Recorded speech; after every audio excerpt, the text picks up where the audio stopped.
There's a woods that I love to walk in, and there's a sign in these woods, and it says from time to time natural disturbances will occur, like fires, like insect infestation, like windstorms, and they will destroy large tracts of this forest. And then the sign goes on to say, this is required for the long-term sustainability of the forest. And I call this, in my work, for example, in my mentoring program, The Circle of Legends online, I call it the forest regeneration metaphor. The forest regeneration metaphor. You see, I've learned, and I'm no guru, but I believe nature knows what she's doing.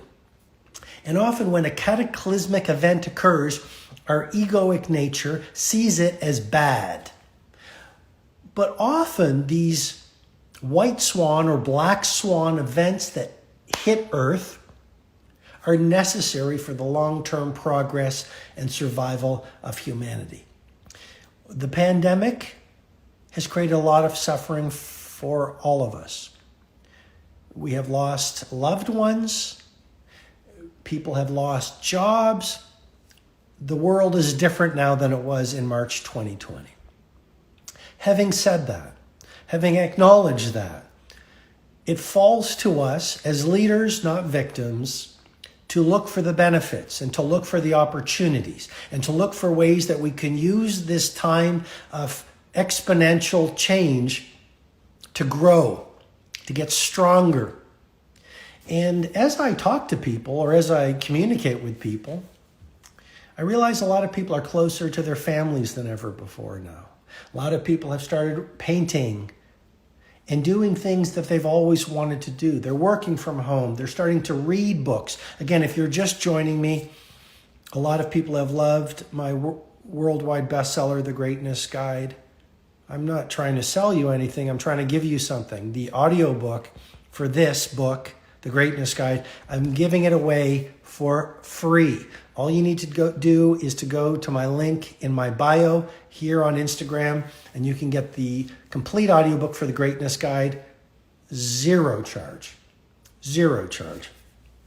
So how can you use this time of the pandemic to grow, to become stronger? I'd say a few things. I'd say, first of all, I'm looking at my notes and I can't even read my writing. So I'm going to go to the second point, which is please be careful in how much you're consuming the news. I never used to watch the news. Now I sort of look at the news because I've realized high quality news allows you to know what's going on, but please be very careful and very discerning so that your sources of news are thoughtful, rigorous sources of news. Clearly, there's a lot of misinformation out there. Secondly, I don't know about you, but I find a lot of times after I read the news, I feel bad. It can be so toxic. So I try to be very disciplined. I'll look at the news every few days and I'll dip in, and I'm just very careful about how much time I spend. Because I think you can change the world or you can watch the news. You can't do both. And I've used these past 10 months to write what I hope is the greatest book I've ever written. And I'm not saying I'm so special. I'm really not saying that. But it falls to me on this new book to make it even better than the 5 a.m. Club. And a lot of people who've read the 5 a.m. Club say it's a very strong piece of work. But I'm not going to rest on my laurels of the 5 a.m. Club. So I did put a lot of pressure on myself because I'm only as good as my last book. And I need the new book. And I will be announcing the name of the new book in the near future. But this book had to be so much better than the 5 a.m. Club book. Otherwise, why am I in the game? If not to upgrade my craft, if not to better serve my readers. So if I was watching the news all day and playing with my phone, I couldn't have written what I hope is, the best book I've ever written, the deepest book I've ever written. And this new book it was hard a lot of the times because I went so deep. I shared a lot of my personal struggles. a lot of my frustrations, a lot of my weaknesses. And so I hope it's, the 5 a.m. club, which so many people around the world love. I had characters to hide behind. But in this new book, it's just me and you. And I've shared a lot of information that I've never shared before.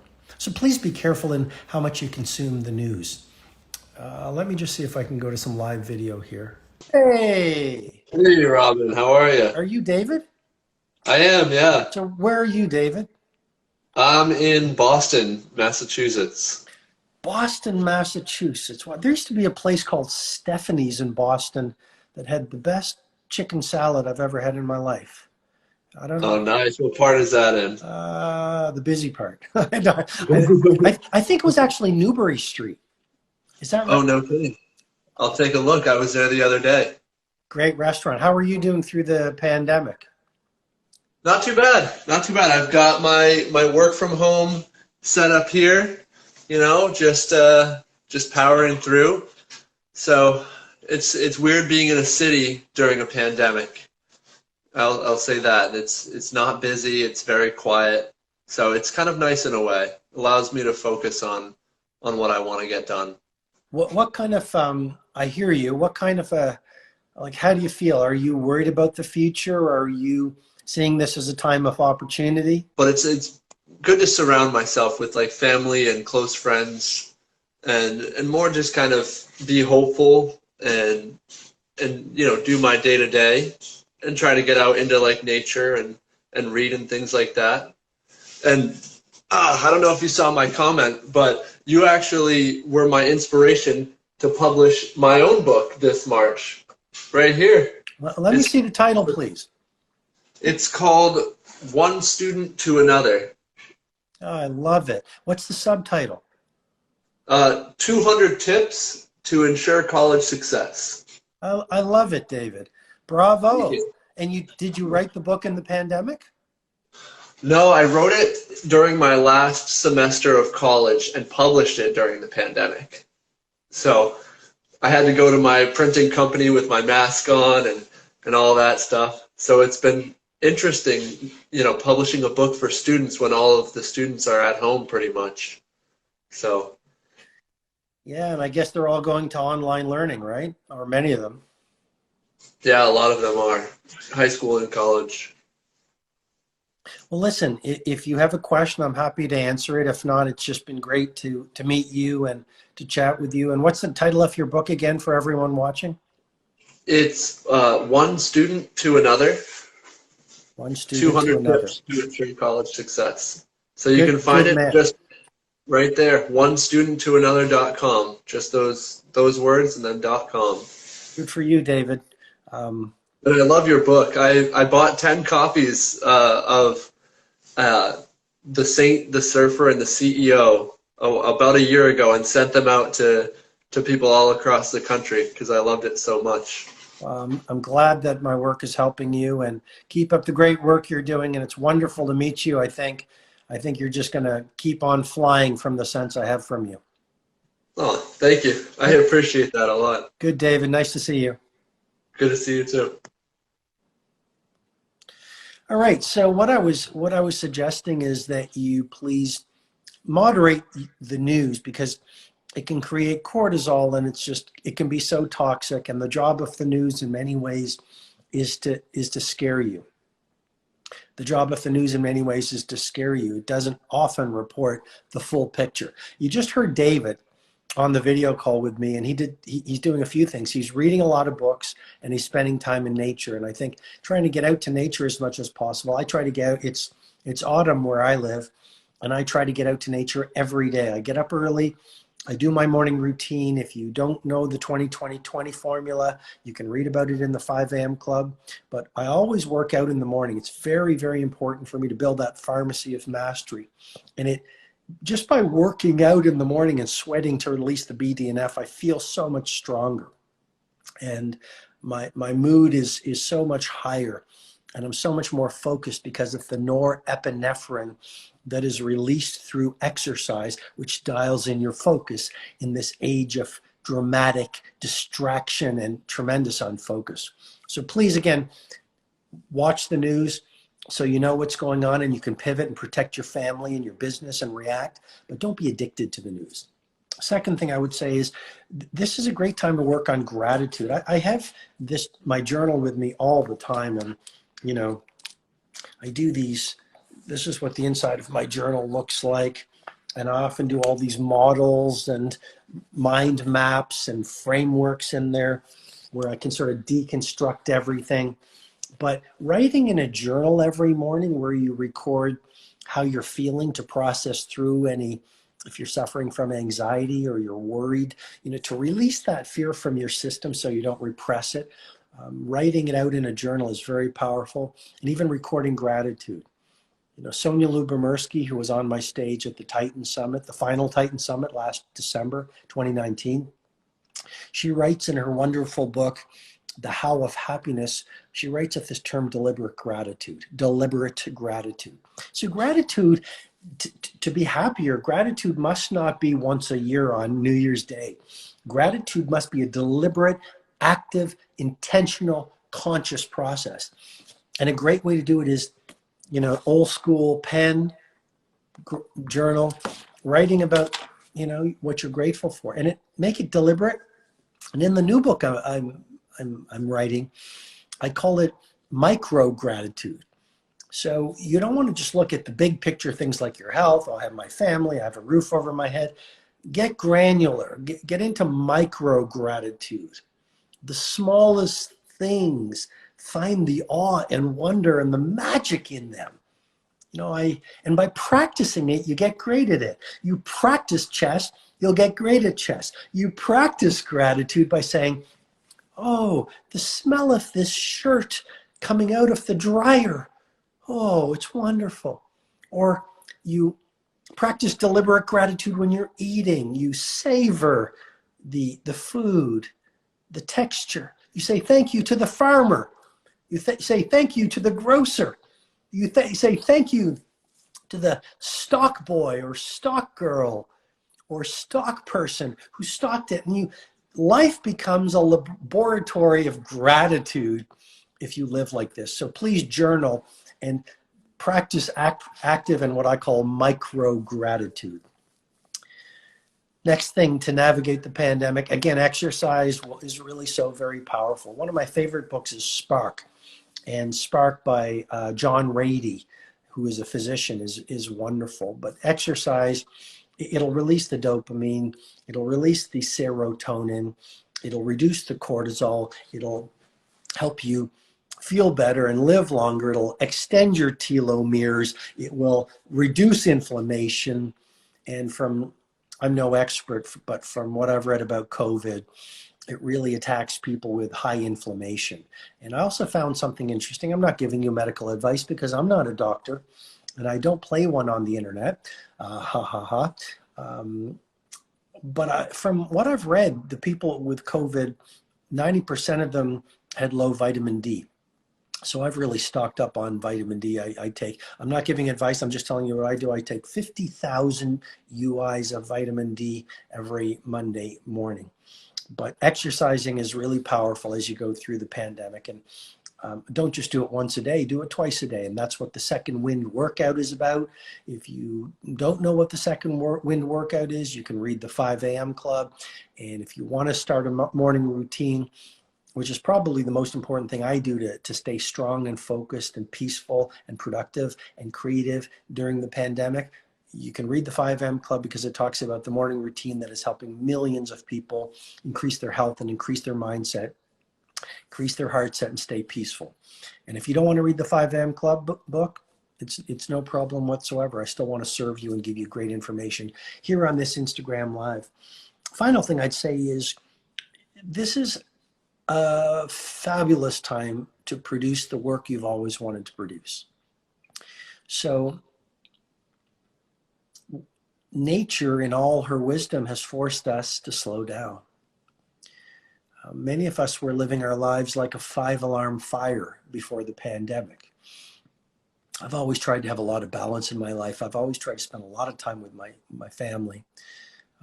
But I was traveling a lot too, and giving these keynotes and traveling the world. And I don't know if I'm going to keep the same pace of keynotes after the pandemic is over, because I just love being a writer again. And I love shooting these videos, and I love the quietude and the stillness.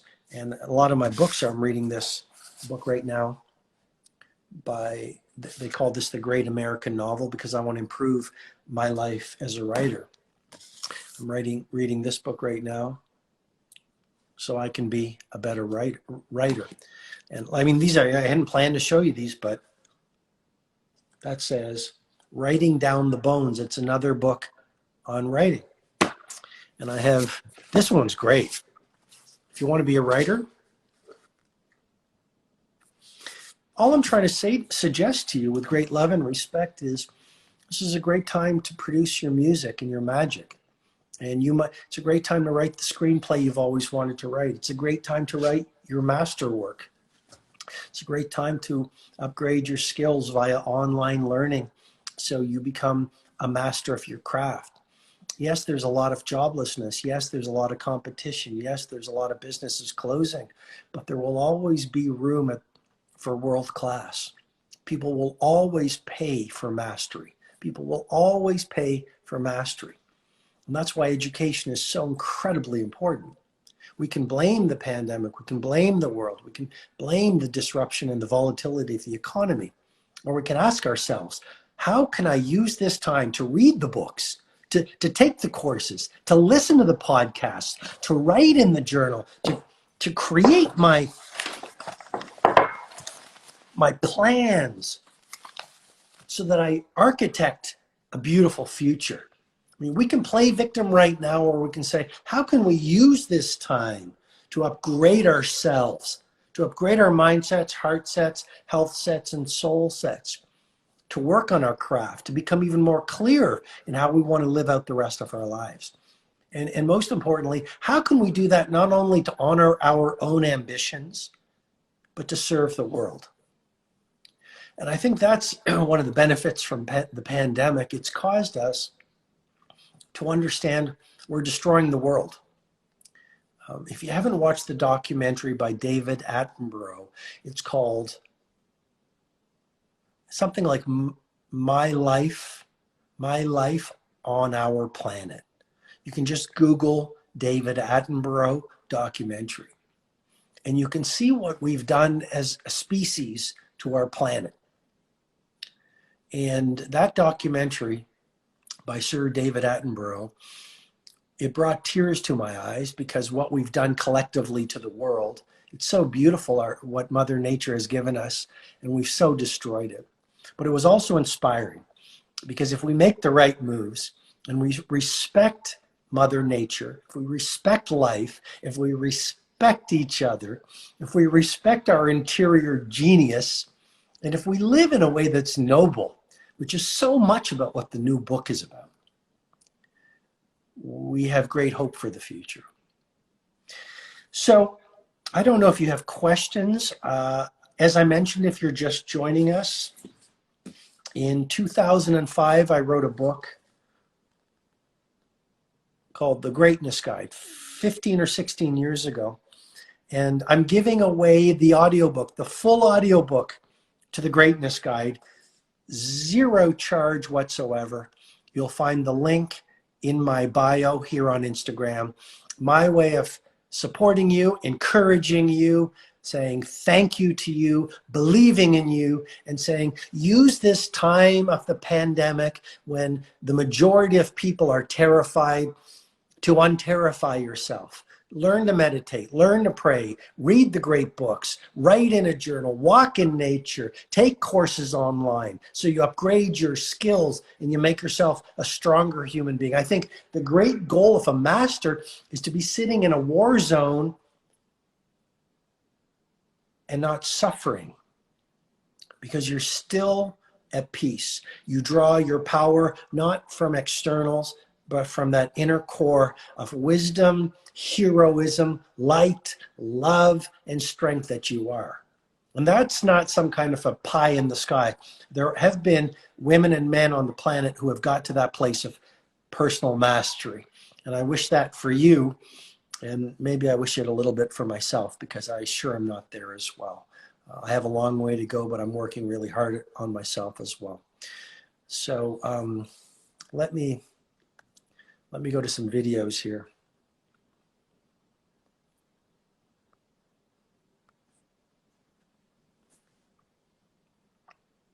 So thank you for the Philippines.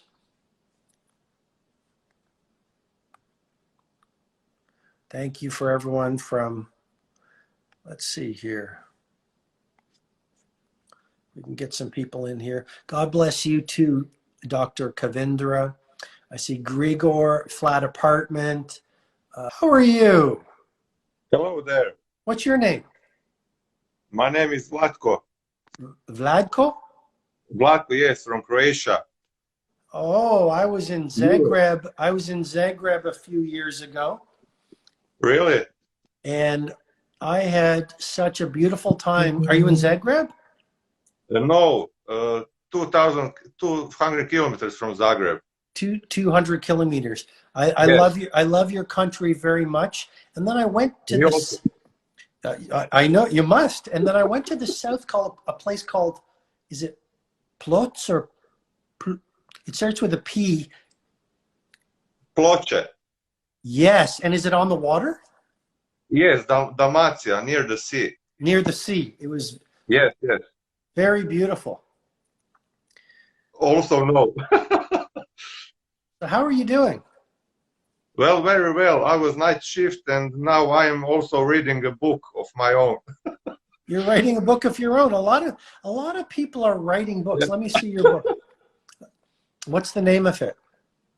Remember why you started. Wonderful. And what's the book Yeah. about? It's about one mister who organized a seminar with some people, and he told them how to make a good life. Very good. And is it based on your wisdom? Yes, and on my idol, I don't know if you know him, it's Robin Sharma. Oh, you're Yeah. you're more than generous. You know, you're very kind, but I don't want to be anyone's idols, because I'm so ordinary, you know, and I don't want anyone to think I'm any different from anyone. But you're very kind to say that. Do you have a family in Croatia? Of course, wife and two daughters, How old are your kids? 17 and 16. Wow, you look young. You look young They for a are second. black. Yeah. Yeah, that's good. And how are you doing in the pandemic? Are you worried or are you okay? No, we are okay. I'm here in Istra. We are only green area in Europe with Wow. that pandemic. Yeah. Croatia is something like orange, near red, but Istra, that area in Croatia is green. So it's very good now. Do you have to wear masks? Yes, in places, markets, and so on, but not on the open space. Nice. Well, Yeah. it's nice. It's nice to meet you, and I hope you get your book out to the world. And congratulations for doing the book. It's not an easy process, right? Of course. But like you said, it is hard on the beginning, messy in the middle, and the blessing at the end. So it's something like that. Yeah, all change is hard at first, messy in the middle, and beautiful at the end. Yes, yes. And you know, I think it makes another important point, which is those things that are hardest to do are generally the things that are most valuable to do. Yeah. Anyway, it's nice to see you, and thank you for your kind words. And I wish you and your family great health and lots of success and lots of happiness. It will be. Thank you. You also. Take care. Bye. Thank you. Bye. Bye. All right. If you have any questions, let me know your questions. If not, I'm going to call it. I'm going to call it a day on Instagram Live. Okay.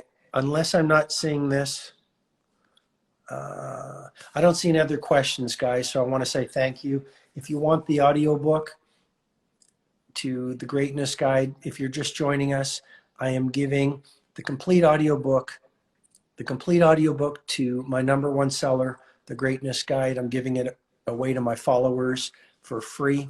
You can just go to the link in my bio and you can get access to it. No charge whatsoever. My way of hopefully encouraging you, giving you some world-class information, and helping you navigate these volatile times. Someone's asking, is there a new book coming out? Yes, I've spent the past 10 months during lockdown, during this pandemic, writing my new book. And it's now at HarperCollins being copy edited. Any other questions? All right. Thank you, guys. You're thanking me. I want to thank you because I get to write these books and do these videos because of your graciousness and your kindness. And I want to just say I really appreciate the opportunity to be of service. Stand strong in this pandemic. Look for the benefits, look for the opportunities, and use this time to grow and build yourself so you become the hero that we're all waiting for. I send you the very best. Take care. Bye. If you want another amazing video highlighting excellence in the Indian community, check it out right there next to me. I think you'll enjoy it. Continue to believe, and I'll see you there.